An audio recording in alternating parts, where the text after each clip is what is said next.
గజం భూమి 13,500 రూపాయలతో 151 గజాల భూమి 20 లక్షలు మాత్రమే. నమస్తే, వెల్కమ్ టు సుమన్ టీవీ.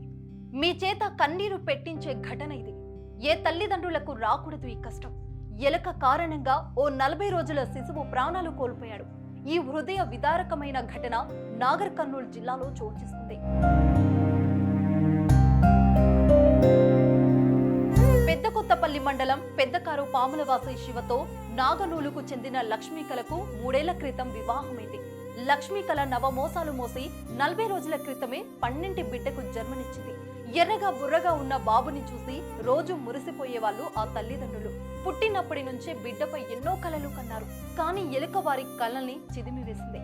నిద్రిస్తున్న చిన్నారిని ఎలుక కొరకడంతో ప్రాణాలు పోయాయి.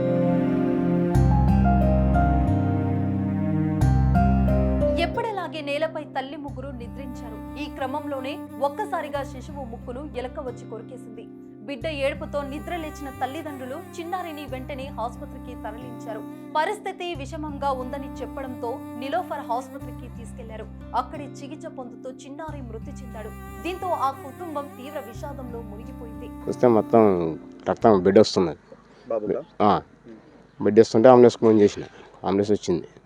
అంబులెన్స్ వేసుకొని పోయి నార్కంకు పోయి అందులో చూపించుకున్నాను.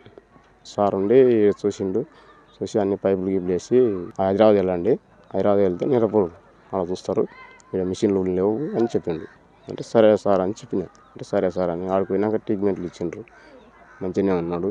ఇంకా ఏమైందో దానికి మనకైతే పెద్ద తెలియదు. ఎంత దురదృష్టం వెంటాడితే కానీ ఇలాంటి ఘటనలు జరగవు. చూడ్డానికి చిన్న ఎలుకైనా వారి ఆనందాలను ఆవిరి చేస్తుంది. ఆ ఘటన విన్న వారికే కళ్ళల్లో నీళ్లు తిరుగుతాయి. మరి ఆ తల్లిదండ్రులకు తట్టుకోవడం ఎంత కష్టమో కదా.